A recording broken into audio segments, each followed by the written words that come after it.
Bach produce quietud, solemnidad, grandiosidad, alegría, pero a la vez efectos íntimos de gratitud.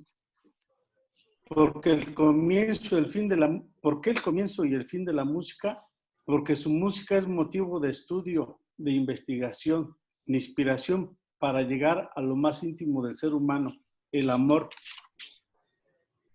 Bach es un compositor que nos dejó características muy claras en sus composiciones basadas en el arte del contrapunto, en el arte de la fuga, del cual fue un maestro en toda la extensión de la palabra. Y sus composiciones ya están en la universalidad, donde otros compositores realizan nuevos enunciados de los ya establecidos, como diría José Luis Brea, escritor y crítico contemporáneo. Tal es el caso de algunos compositores como Berlioz, Gounod, César Franck, Massenet, Bizet, Claude Bolling y Saint-Saëns, entre otros. Menciono a Camille Saint-Saëns al final, porque justamente una de sus obras, el pasaje en la que Sansón gira la piedra del molino, en su ópera Sansón y Dalila, está basado en el primer coro de la Pasión según San Juan, que es tema por lo cual estamos aquí. Por otro lado, mencionar que Bach nos transmite su grandeza musical por medio de la belleza implícita en su temática religiosa, en su facilidad, en su felicidad y en su espiritualidad y en su amor sobre todo a Cristo. Esto se ve reflejado en la pequeña crónica de Ana Magdalena Bach, que lo describe de la siguiente manera.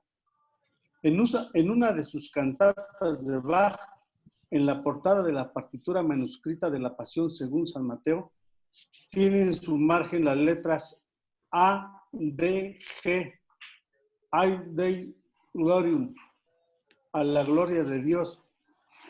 Y si nos cuenta que una noche Ana Magdalena se despertó y no vio a Juan Sebastián en su habitación.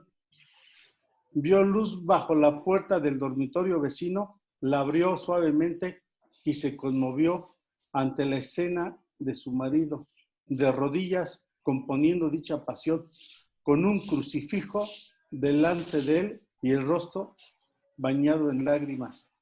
Esto es un ejemplo de lo que hacía Bach. Era un enamorado, un apasionado y lo sabía hacer muy bien. Y bueno, mencionar que antes de componer la Pasión según San Juan, que fue el 7 de abril, como antecedente, pues ya había compuesto su cantata 147 el 2 de julio de 1723, la cantata 61 el 28 de noviembre de 1723, el Magnificat 243 el 25 de diciembre de 1723, pero el mes de abril de 1724, en el que significa su pasión según San Juan por primera vez, ya tiene a la vista dos obras realizadas con un grado de perfección y maestría, que reúnen características insospechadas de emoción que son producto de su pasión. En este caso, estas obras son la cantata número 66, que la compuso el 10 de abril, y la cantata 104, el 23 de abril. Y bueno, esto habla de la madurez y grandeza que alcanzó al momento de realizar su pasión según San Juan. Y por otro lado, como experiencia personal, sí recuerdo que cuando se inició la Filarmónica aquí en Querétaro, en 1992, Cárdenas instituyó que todos los viernes santos hubiera algo con referente a la música de Juan Sebastián Bach. El Cárdenas estuvo hasta 2007, algo así, y entonces todos esos años, pues ahora sí que nos afletaban a toda la orquesta a no tener vacaciones en Semana Santa.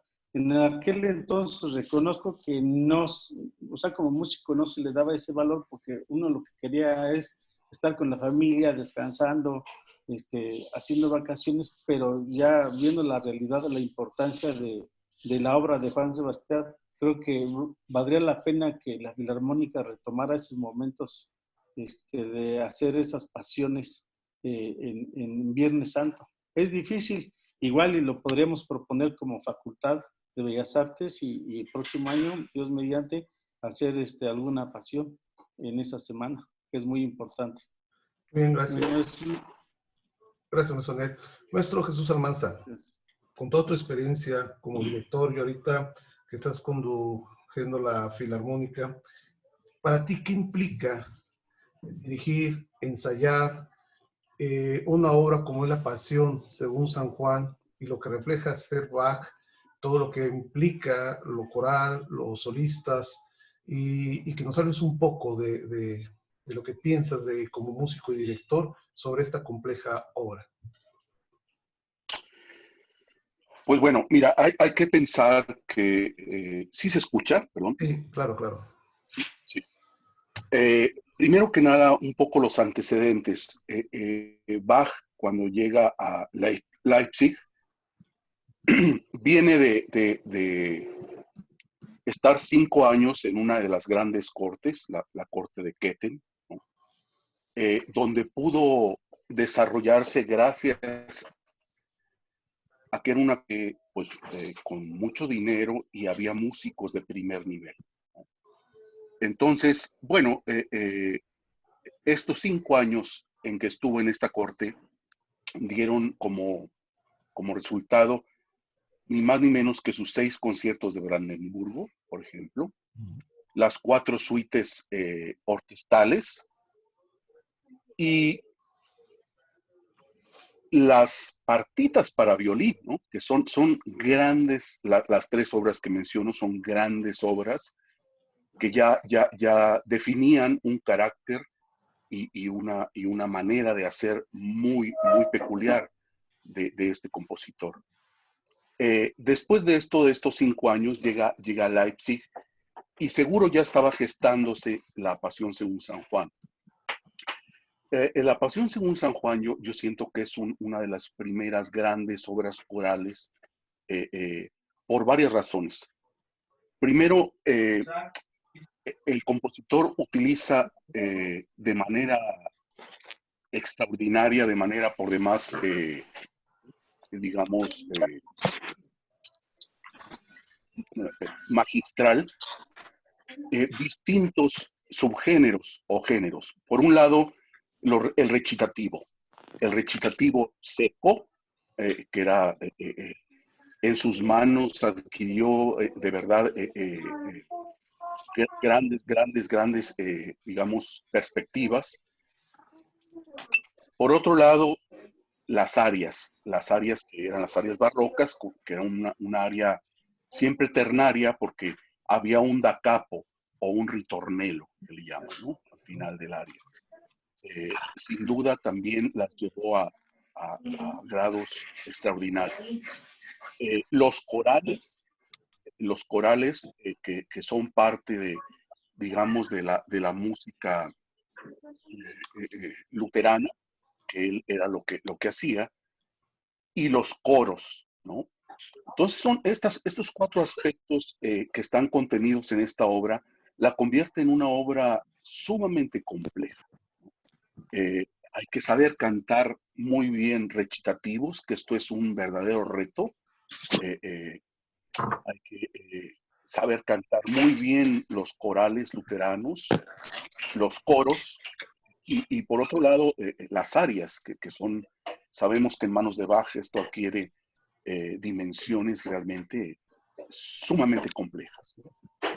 Bien, por otro lado, y con esto termino esta primera parte, es una obra que tiene una poderosísima estructura interior que es muy difícil de derribar, como sucede, por ejemplo, con las grandes obras, con Debussy, por ejemplo, en fin, ¿no? Es una obra que está concebida de manera como una mariposa, como las alas de una mariposa, o como las alas de un gran palacio barroco, ¿no? Que tiene como centro un coral en la parte central, y a partir de ahí se despliega la obra hacia atrás y hacia adelante de manera simétrica. él lo pensó, realmente esta obra se ejecutó varias veces y él intentó, digamos, revisarla todas esas veces que se presentó y llegó por fin a esta conclusión, ¿no? Y es una obra perfectamente simétrica y eso lo hace, a mi manera de ver, estar por encima de todas las demás obras de este género, incluso de grandes compositores como podría ser Händel o Telemann, ¿no? Sus contemporáneos o sus antecesores.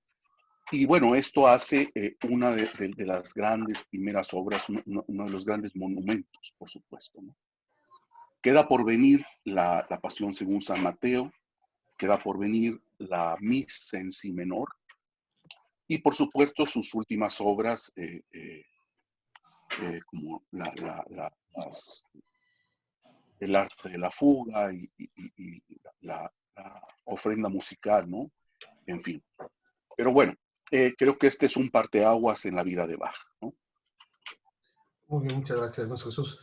Doctor Mauricio, como compositor, que tú eres, extraordinario compositor, ¿qué tan difícil es hacer una obra, describir toda la pasión de Jesucristo? Pero todo bien.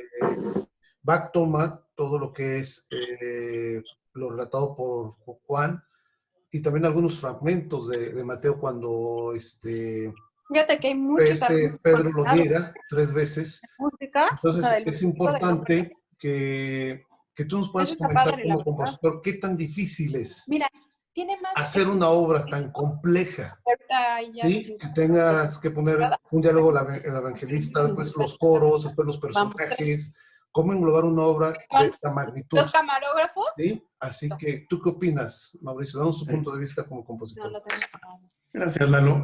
Buenas tardes a todos. Buenas tardes también al público en general que está con Buenas nosotros. tardes. Quisiera pedirles el favor, si pueden apagar sus micrófonos. Es que se mete mucho ruido involuntario. Y cuando hablemos, cada quien podemos activarlos. Y va a ser más fácil escucharlos. Perdón que te interrumpa, Mauricio. Me parece que el doctor Lalo puede apagar el de todos, porque es el anfitrión. Sí, estoy haciéndolo uno por uno porque si desactivo a todos, voy a silenciar al doctor Mauricio, pero bueno. Ya está. Mauricio, si tú puedes, por favor, por el tuyo. Gracias. Sí, buenas tardes. Bueno, antes que nada quiero felicitar a nuestro director, el doctor Eduardo Núñez, por esta iniciativa en un momento en que estamos aislados, pero podemos estar muy cerca unos de otros, no solo con nuestra academia, ¿no?, de la Facultad de Bellas Artes, sino con toda la universidad y con el público en general que está presente, muchas personas están presentes en esta plática que estamos teniendo. Entonces me parece fantástica la idea, Lalo, de hacer esto, y creo que da pie a seguir haciéndolo y con distintos temas como ya venías anunciando. Cuando Lalo Núñez nos platicó sobre empezar con este tema de la Pasión según San Juan, no sé por qué me vino a la mente Horacio Franco, que es el gran virtuoso mexicano y muy querido no solo de nuestra universidad, sino de Querétaro. Ha venido tantas veces y yo recuerdo cada vez que ha venido, que ha mencionado esta obra junto con la Pasión según San Mateo de Bach, que para él son las obras más perfectas. Y no se refería solo a Bach. Él cuando habla de la Pasión según San Juan, se refiere a la obra escrita por la humanidad. Entonces, no pude evitar recordar eso. Y bueno, en estos momentos en que también nuestro querido Horacio Franco está convaleciente, pero va a salir adelante sin ningún problema. Por eso yo creo que recordé esas palabras. Y él decidió hacer un estreno en México de la Pasión según San Juan, en su versión más completa, que creo que no se había hecho antes, y con esto él celebraba 35 años de trayectoria. Y la comparaba, son distintas, la San Juan y San Mateo para Bach, porque la de San Mateo es una obra monumental, o sea, es mucho más grande, tiene un doble coro, doble orquesta, es mucho más majestuosa, pero no por eso no tiene esa filigrana y ese sentimiento que tiene la de San Juan. Por eso tiene un lugar muy especial esta pasión, esta primera pasión a comparación comparando las dos.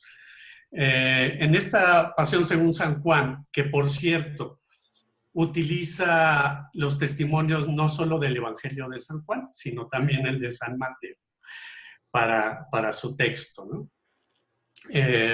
A mí me parece muy interesante, hay que escucharla, como decía también el Maestro Jesús, con mucha atención porque hay muchos niveles ahí de cómo se puede escuchar la obra.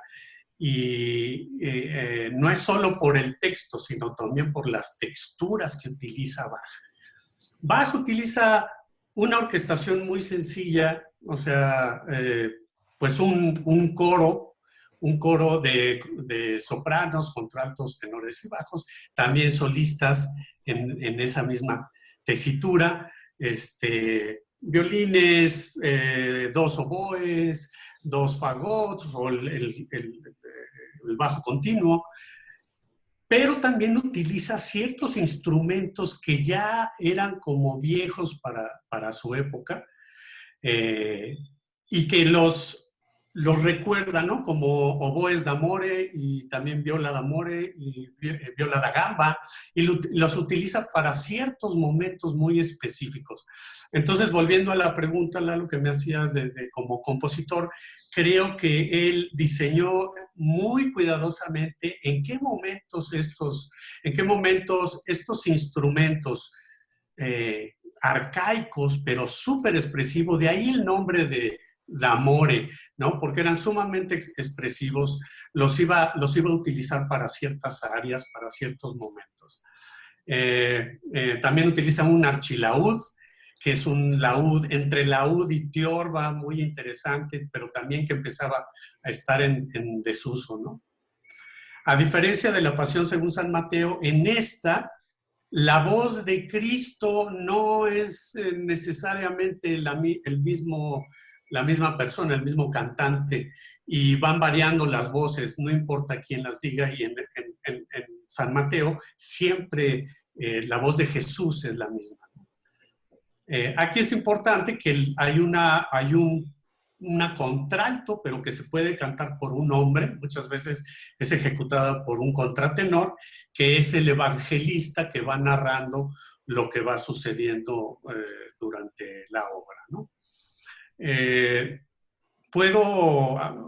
Los corales son muy importantes. Algo que a mí me llama mucho la atención de esta pasión de Bach es que si ahora le escuchamos normalmente en una sala de conciertos y el público está callado, con mucha atención, y se desarrolla por los mismos músicos de la orquesta y el coro y los solistas.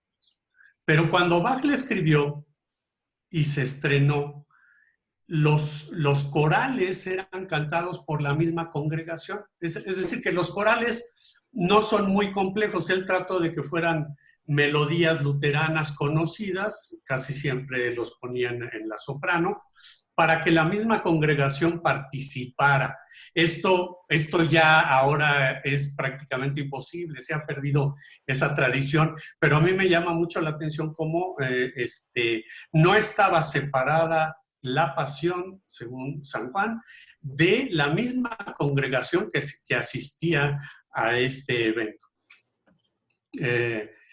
Yo quisiera, bueno, por lo pronto terminar ahí mi participación de ahorita en ese sentido, pero nada más diciendo que es una obra sumamente expresiva, que habría que, quienes no tengan el tiempo, la posibilidad de escuchar la obra completa, que se centren en las áreas en las áreas de algunos coros muy dramáticos y muy expresivos, que con solo escuchar esos van a tener una probadita del genio de Bach.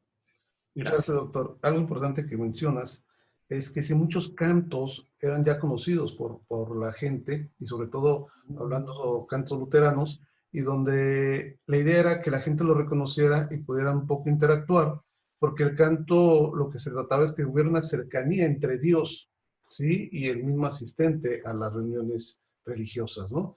Entonces, estas obras, ahora la podemos, tú lo mencionaste, escuchar en sala de conciertos, pero en esas épocas pues se escuchaba dentro de los templos, ¿no? Dentro de las festividades importantes como la de hoy, que es el Viernes Santo, ¿no?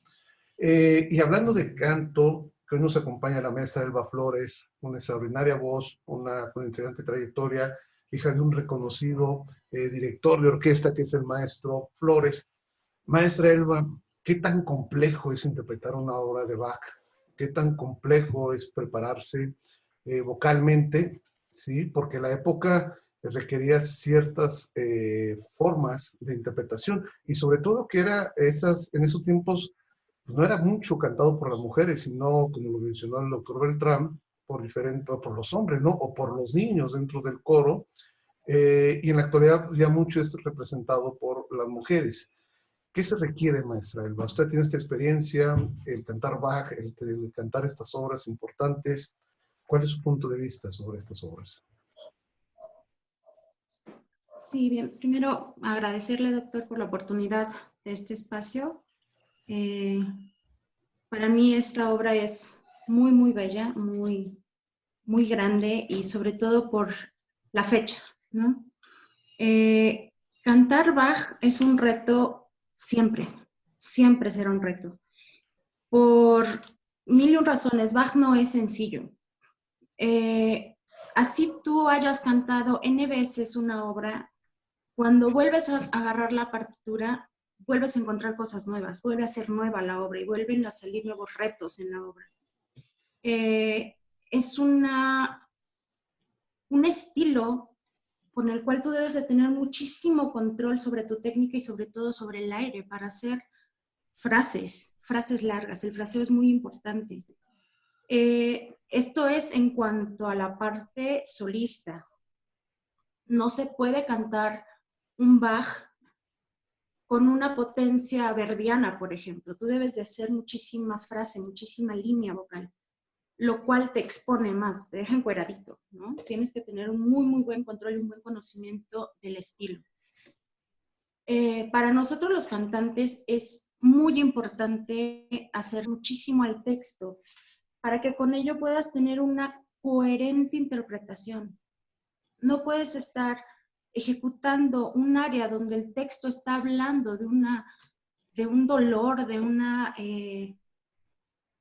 muerte, ¿no? De un sentimiento. Por ejemplo, ahí hay un movimiento en esta obra donde habla del dolor que siente Pedro al saber pues, que negó a Jesucristo, ¿no? Entonces no puedes llegar como con una voz o una interpretación majestuosa, porque es todo lo contrario.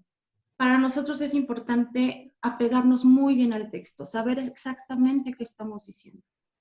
Por supuesto que Bach es un genio y te lleva de la mano, te lleva de la mano, pero tú tienes que saber ejecutarlo completamente.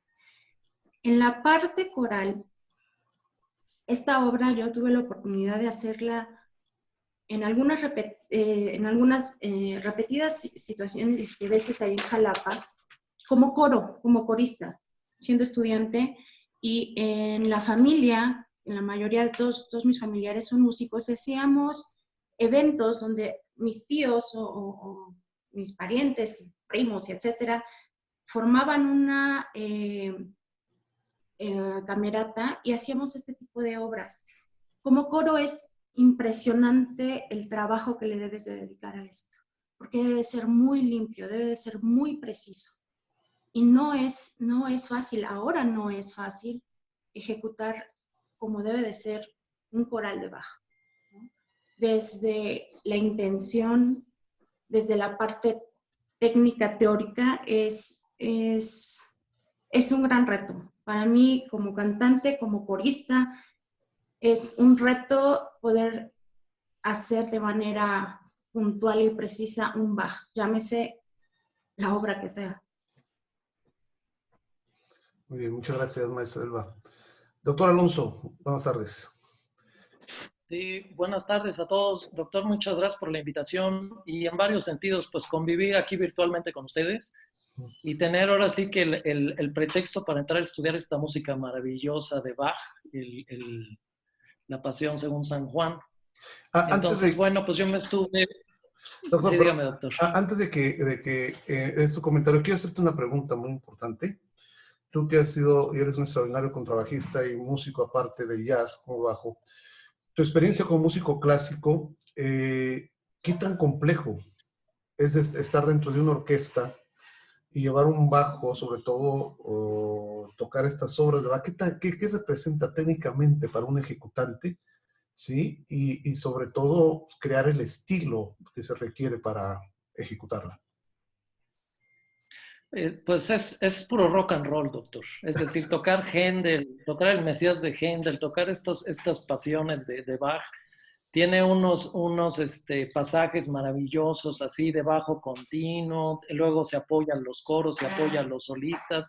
Es una aventura y son piezas muy extensas, duran más de 2 horas. Entonces es una aventura desde que se empieza hasta que se termina, que se disfruta muchísimo. El contrabajo en especial, pues es un instrumento que, si bien no es tan protagonista solo, sí es el cimiento de mucho de lo que se hace. Entonces, sí, concretamente respondiendo a su pregunta, pues sí se disfruta mucho. Uno agradece ser contrabajista cuando se está tocando estas obras. Y bueno, pues he escuchado comentarios muy interesantes. El doctor Beltrán hablaba de Horacio Franco. Curiosamente, Horacio Franco venía para hacer el Festival de Música de Cámara que el doctor apoya año con año y promueve. Y el fin de semana anterior iba a tocar con la Orquesta de Guanajuato La Pasión según San Mateo. Es decir, como dice el dicho, el hombre propone y Dios dispone, ¿no? Porque él el fin de semana iba a dirigir la OSU, esta obra. Y bueno, pues yo me estuve basando en este libro de Nicholas Harnoncourt, se los recomiendo, magnífico. Harnoncourt, pues director de orquesta y musicólogo, y también hizo muchas grabaciones muy importantes con los instrumentos originales y todo esto. Y trataré de hacer justicia a sus palabras porque no es cosa fácil. Hubo 2 cosas, a la par de muchas cosas que los doctores y maestros ya han ido dejando aquí sobre la mesa, correctísimamente bien dicho, con la venia de Harnoncourt. Pero hay 2 cuestiones que me llaman mucho la atención. Una es los simbolismos y la otra es la cuestión operativa. Entonces, en los simbolismos, lo que Harnoncourt dice es que en el tiempos del barroco había muchas cuestiones musicales que eran asimiladas por la gente común. Y entonces, por ejemplo, cuando los violines tocaban notas descendentes, esto significaba una caída.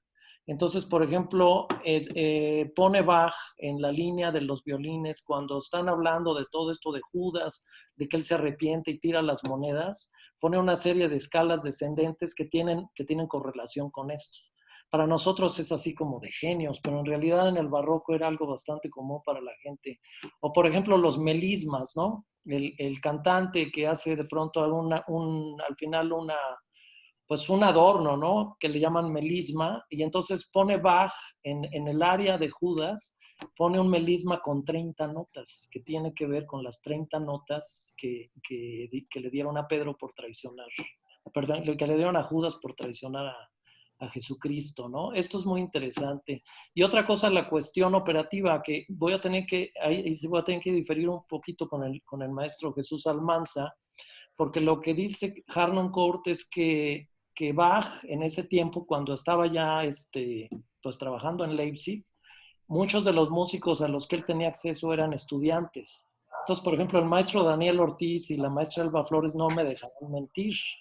Pues ellos tienen su coro, tienen su orquesta y pues esto tiene una caducidad generacional. Termina el año, termina el curso y su primer violín se titula, entonces se queda sin primer violín. Algo semejante le pasaba a Bach en ese tiempo. Entonces, por eso es que hay unas 3 o 4 revisiones grandes del Mesías, pero corresponden más a lo que estaba sucediendo en el momento, que no, pues que nada más tenía 6 violines. Entonces, cuando lo volvió a presentar 3 años después, tuvo que hacer una reedición con esta nueva situación. Sí, y bueno, pues los musicólogos se han quebrado la cabeza mucho, pero parece que la respuesta es, sin entrar en máquina del tiempo, bastante más, pues bastante más simple. Realmente era de los músicos que él tenía a la mano, ¿no? Esto pues es lo que yo quisiera compartir y agradezco y pues yo ceder la palabra realmente. Lo interesante también es escuchar la voz de todos. Desde luego pues el doctor nos dará sus comentarios y de aquí en adelante trataré yo de ser lo más breve para más bien escuchar lo que los 30 amables invitados que tenemos aquí en la sala nos quisieran decir. Muchas gracias, doctor. Sí, muchas gracias a todos. Es una obra, como ya hemos visto, muy compleja. Es una obra que se requiere conocer para que el momento que la está uno escuchando, entender qué es lo que se está diciendo, el por qué Bach tuvo todo importante estructura de hacerla musicalmente, darle a cada quien el toque, lo que tú comentabas, doctor Alonso, de estas 30 notas, ¿no? De las monedas que le dieron a Judas por traicionarlo. Y sobre todo, algo interesante, se estrenaba en estos Viernes Santo, quizás volvió a estrenar, pero hubo un momento en que se perdió todo esto, mi querido Jesús. ¿Qué pasó? ¿Por qué ya no se volvió a interpretar? Se sabía que Bach era un maestro de capilla. Bach tenía la misión, como los antiguos maestros de capilla, enseñar a discípulos, enseñarles todo lo que eran las obras, pero también era su compromiso estar componiendo obras nuevas, ¿no? Para estarlas estrenando según las necesidades eucarísticas, ¿no? Del momento. ¿Qué pasó con todas estas obras, mi querido Jesús? Sí, gracias, Lalo. Solo quisiera mencionar que lo que yo mencioné era de tener los músicos profesionales, era 5 años antes, cuando estuve en la corte de Köthen, era cuando tenía estos músicos. Cuando llega a Leipzig, por supuesto llega una escuela. Sí. Una escuela que era la escuela de música. De Santo Tomás, creo, ¿no? Sí, sí, exacto. Y efectivamente tenía que toparse con esto que mencionó el maestro Alonso. Ahora no tenía los músicos profesionales que tuvo en la corte de Köthen. Ahora tenía un coro de estudiantes, varios coros tenía, pero y tenía que ajustarse. Se ejecutó, según Harnoncourt, en este libro que menciona el maestro Alonso, unas 4 veces. Y en estas 4 veces él lo tuvo que ajustar efectivamente por estas razones generacionales, ¿no? A veces no tenía un laúd, a veces sí lo tenía, a veces no tenía una viola d'amore, entonces ponía a los violines tocar con ¿cómo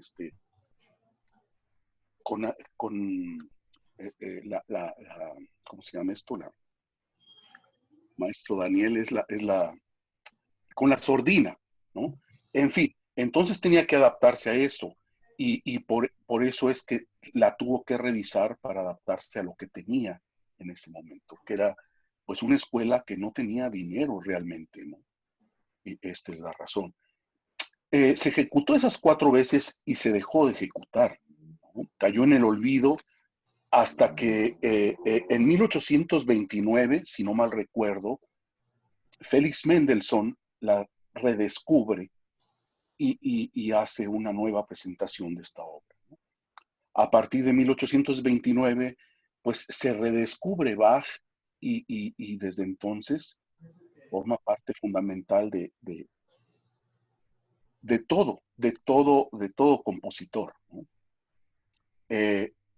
Bien, yo quisiera también hablar por ejemplo, el maestro Mauricio Beltrán habló de lo importante que era para él utilizar ciertos sonidos, ciertos timbres para exaltar determinada texto, por ejemplo, ¿no? Por un lado, el primer coro, que es el del inicio, utiliza una nota pedal que es asfixiante. El maestro Alonso no me dejará mentir. es un sol por un sol, la obra está en sol menor, por 9 compases, después por 12 compases, y por encima de eso se mueven las cuerdas y entran los oboes utilizando estos intervalos de segunda menor que ya lo mencionó el maestro Alonso. Son aspectos que tienen que ver con el dolor que se manejaba en el barroco y que una vez que aparecía se sabía que de eso iba la obra. Por ejemplo, en el Stabat Mater de Pergolesi, en el inicio, es el mismo intervalo que estas contraposiciones de segundas menores o segundas mayores, lo vemos en el primer coro, que tiene que ver con el dolor. Es asfixiante realmente este primer coral por estas notas pedales que atrapan todo lo que está por encima, hasta que inician 3 gritos desgarradores, y que son el Herr, Señor, Señor, Señor. Que también esto es un característico de todos los sanctus, por ejemplo, Santo, Santo, Santus, Deus Sabaoth. 3 gritos, es 3 veces santo. O el Kodosh, Kodosh, Kodosh, Adonai Tsebayot, ¿no?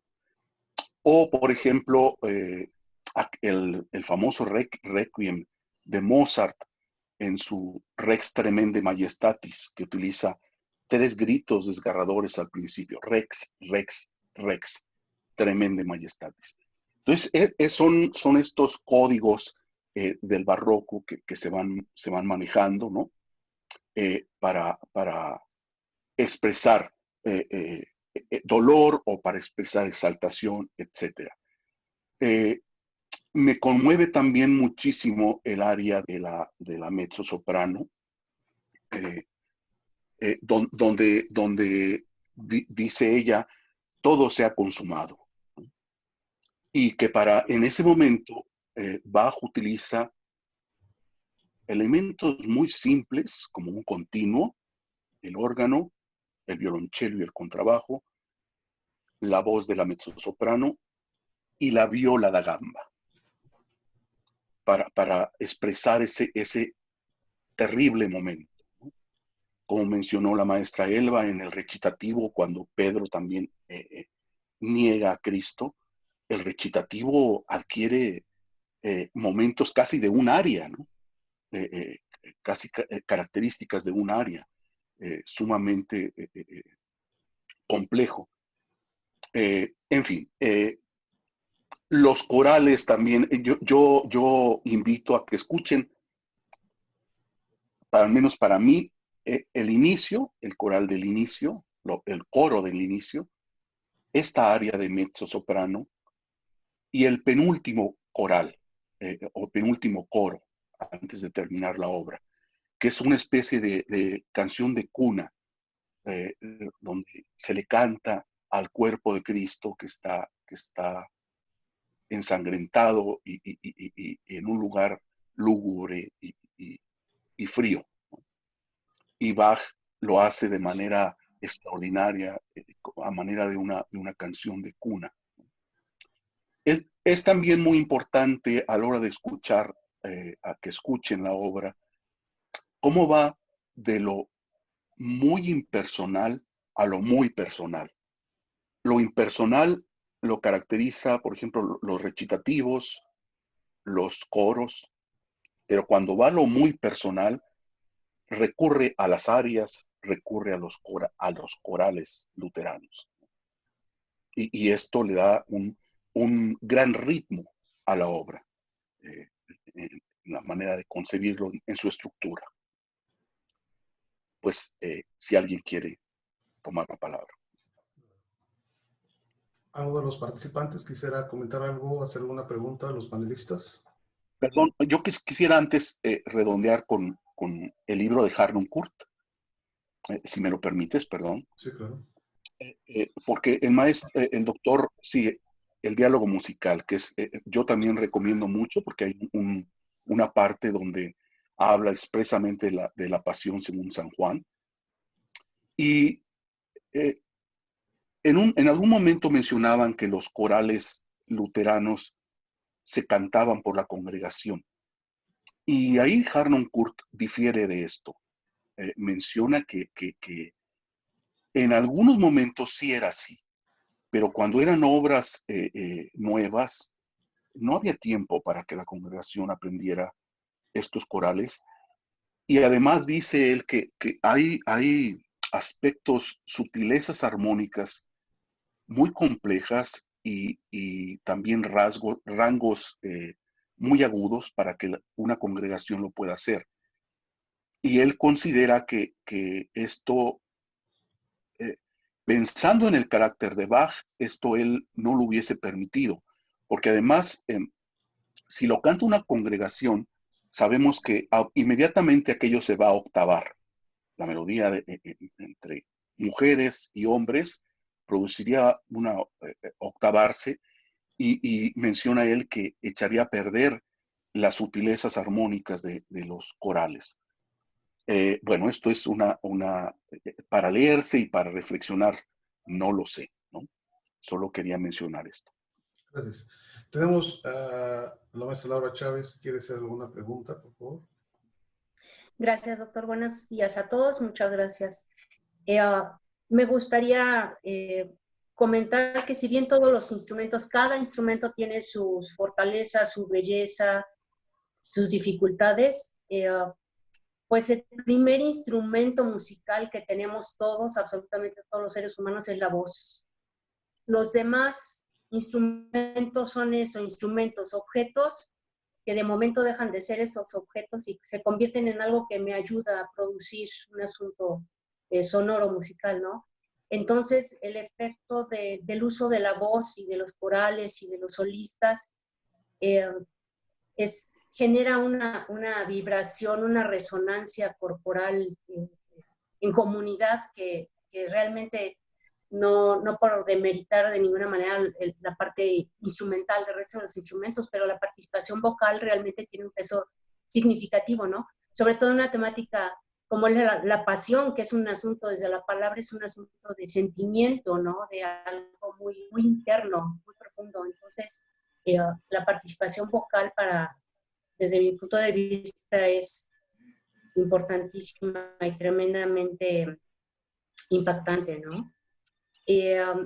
Y por otro lado, desde el asunto de la psicoacústica, el uso de estos intervalos de segundas menores, ¿no? Este asunto constante de generar tensión, porque el cerebro tiene una capacidad limitada que si bien en lo occidental, y hablemos de Bach a la fecha, ha sido educado, entrenado nuestro oído para este asunto de la afinación por semitonos, el cerebro tiene una capacidad limitada de discriminación entre una frecuencia, o nos enfrentamos a disonancias como lo puede ser una segunda menor o séptimas, etcétera, entra en conflicto y genera casi la misma cantidad energética que cuando está en un intervalo mayor, ¿no?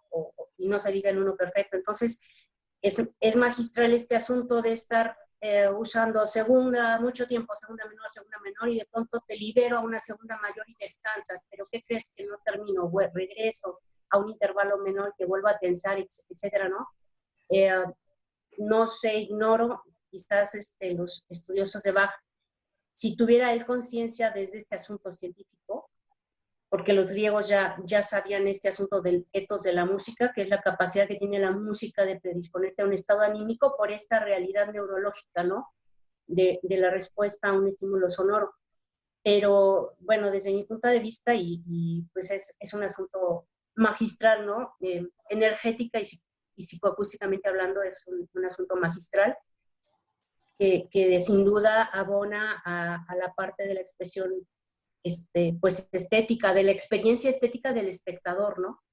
Bueno, quería hacer esta contribución. Gracias, maestro. Gracias. Doctor Alonso. Sí, muchas gracias. Un comentario muy breve. Yo siento que en Europa sigue vigente el gran alto nivel musical que tiene todo el común de la gente. Es decir, quien de pronto tiene la oportunidad de viajar, incluso en Estados Unidos, entras a la Catedral de San Patricio en Nueva York, o bueno, ahorita ya se quemó, pero entras a la Catedral de Notre Dame y el domingo te dan a la entrada el misal y ahí vienen las partituras. Y el que está enfrente de ti y el de atrás y el de al lado y el otro lado cantan la línea que está escrita en la partitura en el momento que hay que hacerlo, ¿no?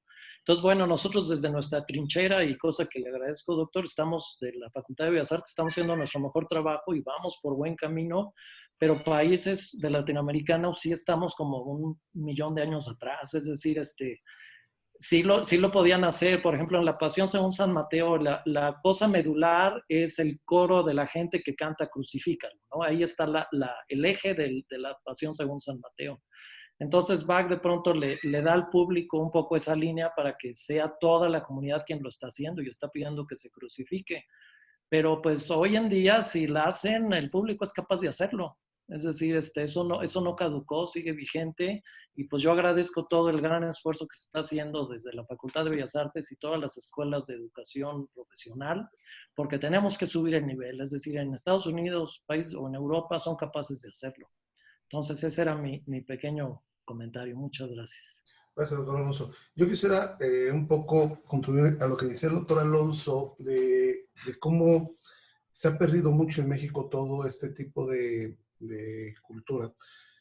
En la última investigación que yo hice sobre la importancia que tuvo el Conservatorio José Guadalupe Velázquez, que fue realmente eso, en 1892, de que el obispo Sabas Camacho, él vio que en México no se estaba interpretando la música que realmente debía ser para las iglesias como sí se hacía en Europa.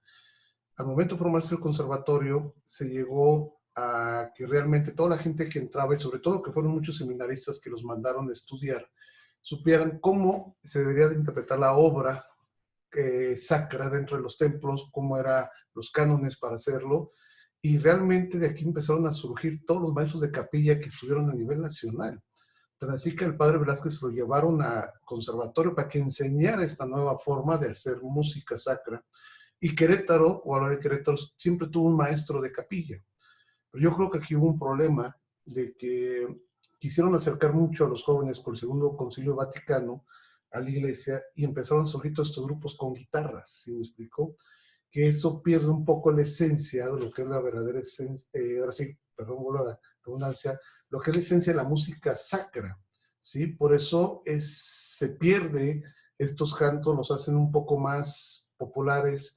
Incluso en las épocas ahorita, en Viernes Santo, yo recuerdo en Querétaro, en los años 82, el mismo coro del conservatorio todavía interpretaba obras muy importantes dentro de Gruber, obras corales, con orquesta dentro de los templos, pero que ahorita se ha perdido, ¿sí? Con todos estos grupos de guitarra. Entonces, en eso sí caemos en cuestión musical en un tercer mundo, porque ni la gente que está preparada lo está pudiendo interpretar, y se lo dejamos en manos de gente que lamentablemente no está preparada, ¿sí? Pero que sí se les permite interpretar música que ni siquiera se acerca a nada lo que es la verdadera esencia coral, sacra, de lo que muchos compositores hicieron para interpretarse durante las celebraciones eucarísticas, sobre todo en estos momentos.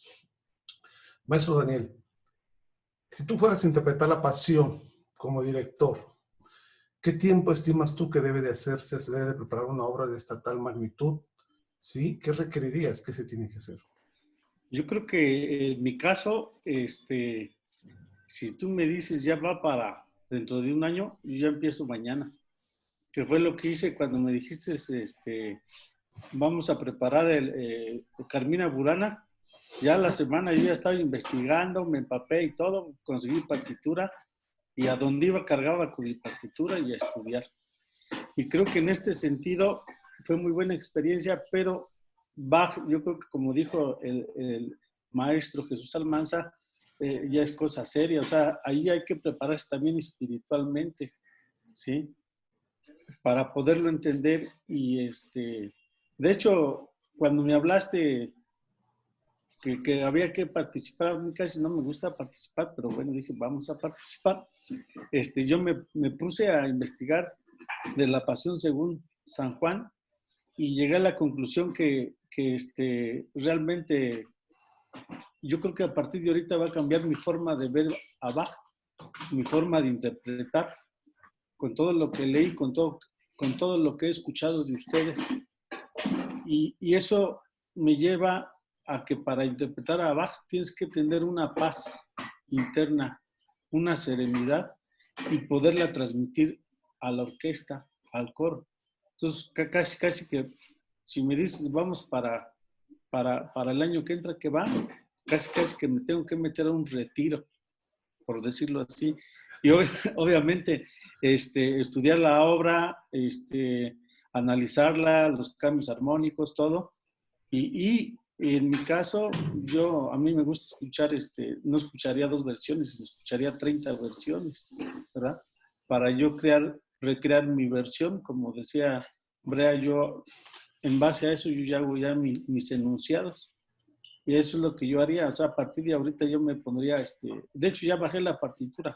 Desde que me hice ya bajé el score y ya estaba pensando en comentarte que por qué no le comentes a la maestra que porque no hacemos un esfuerzo extra ya que pase toda esta contingencia, la montamos en algo, ¿no? Igual puede ser la San Juan o la San Mateo, se necesitan 3 coros, 2 coros, pero la San Juan o empezar con algo más tranquilo, pero yo ya lo vería desde otro punto de vista.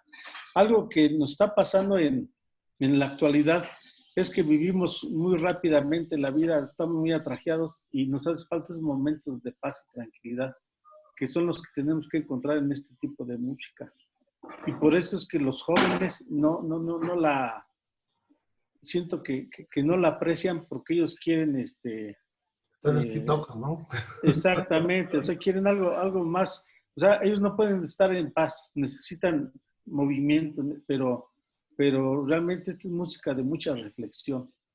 No me acuerdo quién decía, pero al momento de escuchar a Bach, a los que no son creyentes, va a decir, no, definitivamente sí existe un Dios porque es grandioso. O sea, la forma de cómo maneja sus voces, las combina con los instrumentos, los violines van haciendo la parte de la soprano, lo que decía la maestra Laura Chávez, es decir, la voz es muy importante, pero esas introducciones, por ejemplo, en esa introducción de la pasión, va compenetrando en el contemplador la cantilena del oboe, cómo se va introduciendo, entra un segundo oboe con un ostinato de cuerdas, y luego después llegan al tutti, hasta ya me están dando escalofríos aquí, al tutti donde entra el coro, no, algo majestuoso, de verdad. Bueno, inclusive hasta para poder adentrar al público en general, este tema es muy conocido, la introducción de la Pasión según San Juan, lo pasan en un pasaje de la película El sacrificio del cuervo sagrado, del cuervo sagrado o del ciervo sagrado. Es una película por ahí del 2017, del cineasta Yorgos Lanthimos, y donde participa Nicole Kidman y otros artistas, pero vamos, por medio también de esos, del cine también se puede introducir a los jóvenes. Y bueno, eso es lo que yo podría decir. Ya me salí un poquito pero creo que todo va junto. No sé por dónde va ligado, todo se sigue todo eso. Todo va junto, pero la verdad a mí con esto me dio muchas ganas de investigar de sus cantatas, y estaba escuchando inclusive de las cantatas que mencioné, las últimas 2 que inclusive ya las tenía para el 10 de abril y para finales de abril cuando escuché las 2 y están así, por lo menos que pongamos esas si no para Semana Santa, una semana antes, ¿verdad? Pero no, estoy emocionado. Muy bien, gracias. Maestra Elba, ¿qué se requiere para preparar una obra como Una Pasión para un coro? Ay, doctor, muchísimas cosas. De entrada, muchísima disciplina, porque no es una obra que te puedes orejear y ya la canto. Se debe de dedicarle bastante, ya sea como alumno y también de este lado como director. No es una obra que se pueda poner como en 2 meses ya la tengo, ni es como una obra para huesearse, imposible de la vida, para nada. Yo creo que apoyo al maestro Daniel, definitivo. O sea, si usted se pone, el próximo año, ¿no? Y empezando ya desde mañana las clases virtuales para estar cuerda con cuerda, ¿no? Es muy, muy, muy, muy complicada. La parte vocal, la parte coral, es de mucha dedicación, igual creo, sí teórica, mucho, muy teórico, en el sentido de un muy buen solfeo, que es donde normalmente se atora un trabajo con los estudiantes. Y no hablo en específico de algunos, sino en general, porque están apenas asimilando este nuevo lenguaje. Pero si bien es cierto, también creo que es o sería importantísimo que los jóvenes, nuestro coro, trabaje este tipo de obras, porque es vital para cualquier músico abordar Bach. Es importantísimo, es vital. La parte que hay que trabajar, la espiritual, la emocional, también es fundamental. Porque si bien es cierto, mi manera de trabajar con el coro es meternos en una atmósfera a través del texto. Yo voy a insistir mucho en los textos porque son sumamente importantes. Si te creas una atmósfera, una situación o recreas la situación la cual estás explicando, la interpretación llega a ser de un nivel majestuoso. Porque solamente puedes cantar notas y va a salir porque la obra se defiende por sí sola. Pero si le das una interpretación, si realmente lo vocal sale desde adentro, estás del otro lado. Hay un gran coro, hay una gran obra. En esta obra a mí me llama muchísimo la atención. El coro es centro, es base. La primera parte, para mí el coro es muy reflexivo, es muy humano, es entrar en esta atmósfera de un sacrificio, de una muestra grande de amor, o la más grande que ha existido para los que profesamos la fe católica. Y los textos te meten a una reflexión personal tan tremenda que de verdad te mueve y te hace sentir que no, o sea, no, tienes muchas cosas que mejorar, ¿no? Muchas cosas que cambiar, muchas cosas que resarcir contigo mismo.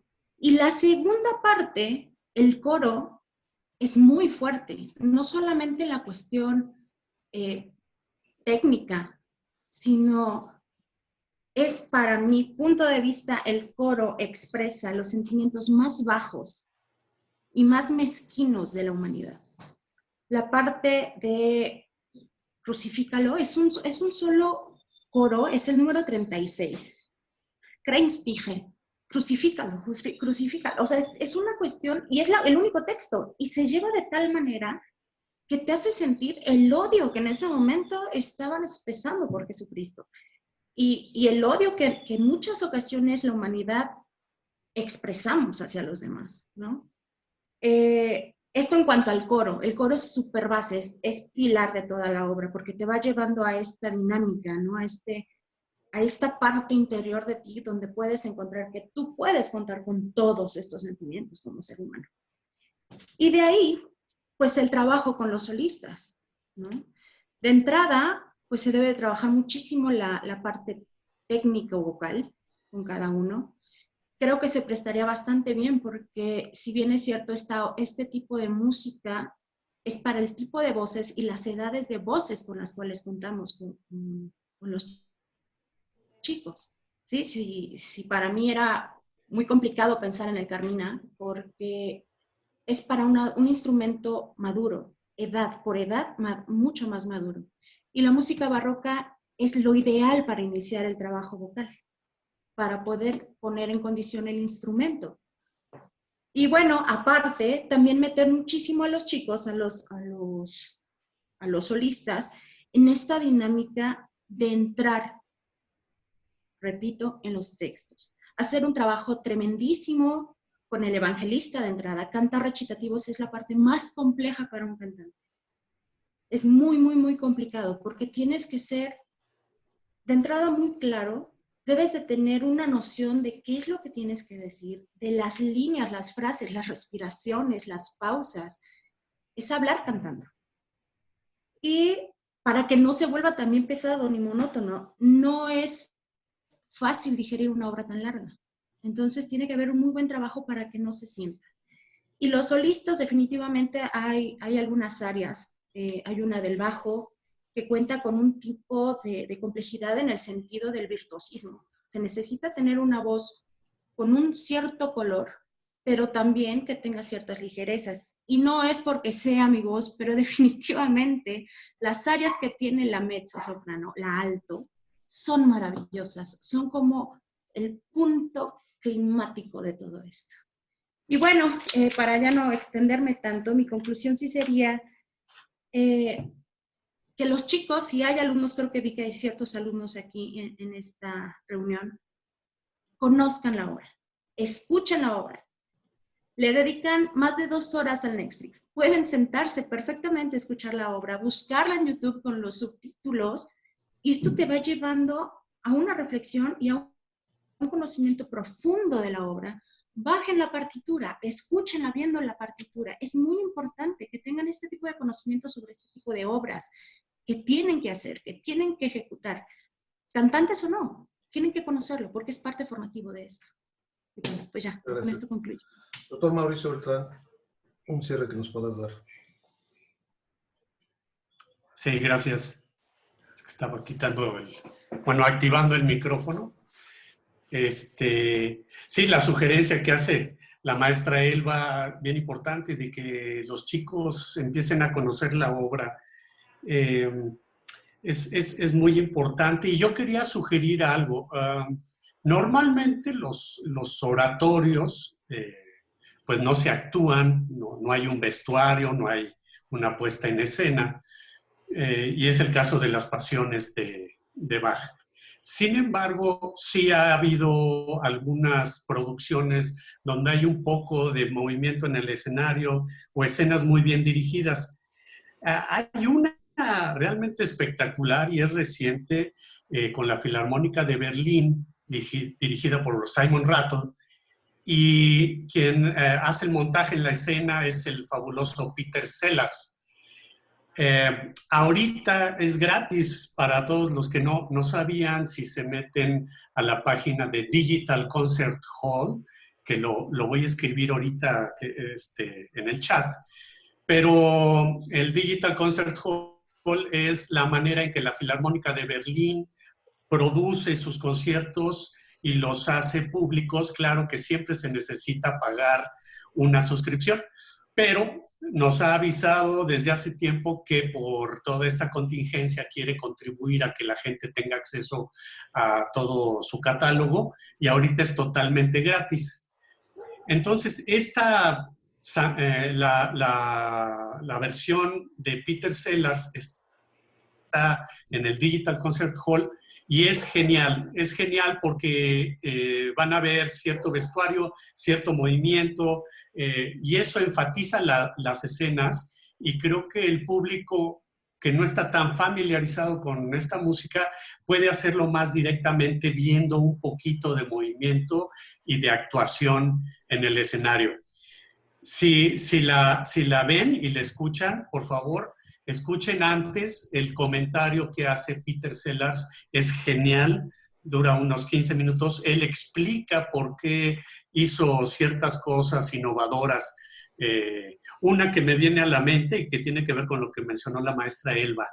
La turba que pide crucifíquenlo, y que en muchos momentos está presente durante la Pasión según San Juan. Él hace algo muy interesante. Esa turba representa obviamente a mucha gente, pero no a toda la gente. Y entonces hace una especie de paralelismo con lo que sucede en nuestros tiempos, nuestros tiempos actuales, en que hay gente muy violenta que quiere desestabilizar, digamos, la armonía, la paz en distintos lugares del mundo. Y entonces Peter Sellars lo que hace es, pues no son todos. O sea, recordemos, no son todos, son menos, son una minoría, pero gritan muy fuerte. Gritan muy fuerte, y mientras ellos gritan, la demás gente que es más sensata, que busca la paz y busca la concordia, esa demás gente está callada, está silenciosa. Y eso es un símbolo de nuestros tiempos. Entonces, ¿cómo le hace él? Bueno, cuando sucede que la turba está gritando, no usa todo el coro completo. Y de esa manera está haciendo ver que los más gritones y los más violentos no son todos, ¿no? Y que estamos los que queremos buscar la concordia y la paz. Entonces, yo les recomiendo mucho esa versión, es gratis, lo único que tienen que hacer es suscribirse al Digital Concert Hall de la Filarmónica de Berlín. Hay un código para que tengan, creo que 30 días gratis y tienen acceso a todo el repertorio que está ahorita ahí, pero pues sería bueno que empezaran por esa versión de San Juan. Entonces, haciendo eco a lo que decía la maestra Elba, los invito a que se familiaricen con esta obra. Si no hay tiempo para oírla toda de un jalón, pues escúchenla en distintos momentos, ¿no? Como una serie de Netflix, de esas que duran 20 minutos o 30 minutos, pues escuchen una parte y al día siguiente la otra parte hasta que concluyan. Ese sería mi mensaje. Gracias, doctor Beltrán. Doctor Alonso, un minuto para concluir. Sí, muchísimas gracias por la felicitación a todos por su idea, doctor, por su presencia. Felicitación a los ponentes, la maestra Elba, el doctor Mauricio, el maestro Daniel, el maestro Jesús. Y pues como dicen los músicos rusos, Bach es la sopa. Ese es un dicho de los músicos rusos. Es decir, si tú eres violinista y estás tocando tu concierto de Mendelssohn, pues ese es el plato fuerte, pero antes de te pones un ratito a ver algunas suites de Bach. Entonces sí me uno un poco a la moción de la maestra Elba. Yo creo que si se animan a montar alguna de las pasiones con el coro y con la orquesta de la Facultad de Bellas Artes, yo siento que es una buena oportunidad para subir mucho el nivel. Es decir, el nivel va a ser mucho más alto al día siguiente de la presentación por una cuestión muy, muy de Bach, ¿no? Felicidades y muchas gracias. Muchas gracias, doctor. Maestro Daniel, un minuto para despedirse. Antes que nada, agradezco la presencia de todos, a usted, doctor, por la invitación. Y bueno, está en el plato esa propuesta.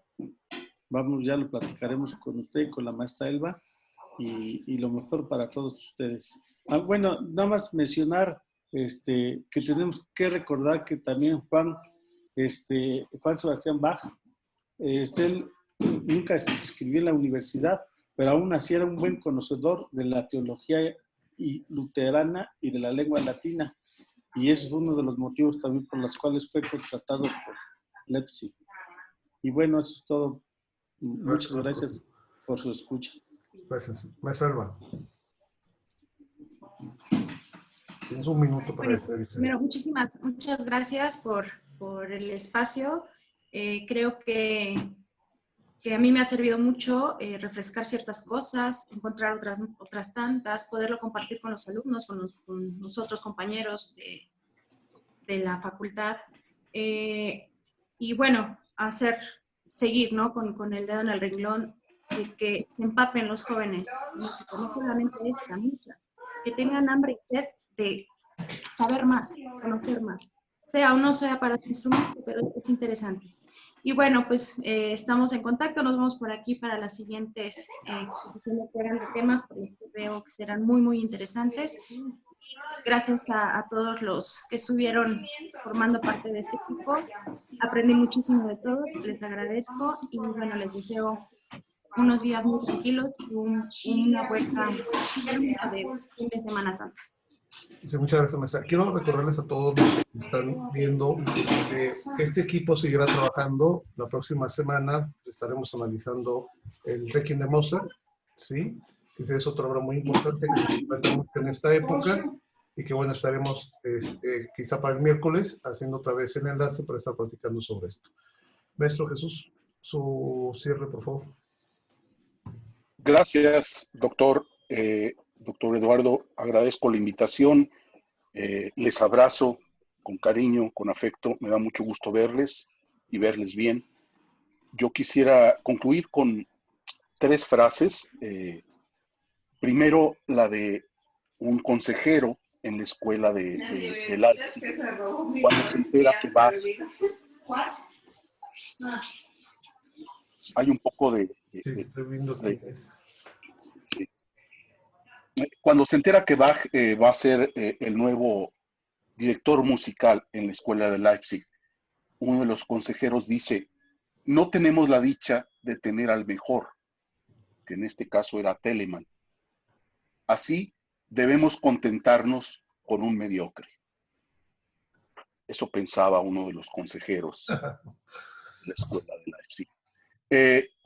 Y luego el rector de la misma escuela le dice a uno de los alumnos: así que tú también quieres convertirte en un rascatripas, cuando el alumno quería ingresar al coro